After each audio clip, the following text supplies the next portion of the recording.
কোনোভাবেই যেন নিয়ন্ত্রণে আসছে না হাম। গত ২৪ ঘন্টায় মৃত্যু হয়েছে আরও ৮ শিশুর। সন্তান হারানোর শঙ্কায় দিন কাটছে অভিভাবকদের। চিকিৎসকরা বলছেন, আক্রান্ত হওয়ার ৩ থেকে ৪ সপ্তাহ পর নিতে হবে টিকা। হামের বর্তমান পরিস্থিতির জন্য বিগত সরকারের গাফিলতিকে দায়ী করেছেন প্রধানমন্ত্রীর বিশেষ সহকারী।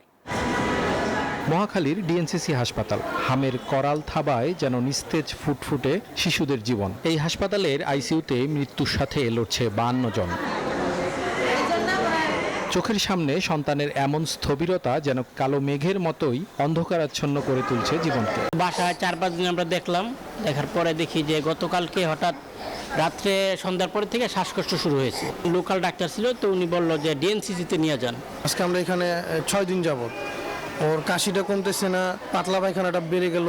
মফস্বলের চিকিৎসা ব্যবস্থা ভালো থাকলে ঢাকায় এসে এই ভোগান্তি পোহাতে হতো না বলছেন তারা। পাবনা থেকে ওরা বলছিল যে বাচ্চা অনেক রিস্কি। আমি পাবনা মেডিকেল কলেজে আমার বাচ্চাদের নিয়ে ৪ দিনের মতো ছিলাম। ওখানে ট্রিটমেন্ট বলতে গেলে বড় ডাক্তার থাকেই না। হাম মোকাবেলায় বিভিন্ন পদক্ষেপের কথা জানিয়েছে স্বাস্থ্য অধিদপ্তর। আর এই পরিস্থিতির জন্য বিগত সরকারের গাফিলতিকে দায়ী করছেন প্রধানমন্ত্রীর বিশেষ সহকারী।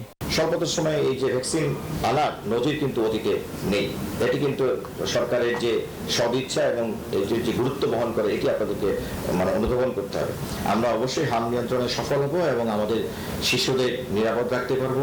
বাংলাদেশের গ্রাম অঞ্চলের প্রত্যেকটি ইউনিয়নে কিভাবে প্রাইমারি হেলথ কেয়ার ইউনিট করা যায় এবং আমাদের স্বাস্থ্য ব্যবস্থাকে চিকিৎসা কেন্দ্রিক ব্যবস্থা থেকে সরিয়ে এনে প্রিভেনশন এবং প্রমোশন কেন্দ্রিক ব্যবস্থায় পরিণত করতে পারি, সেই কাজ আমরা ইতিমধ্যেই শুরু করে দিয়েছি। টিকা ও সতর্কতাই হাম মোকাবেলায় বেশি জরুরি বলছেন চিকিৎসকরা।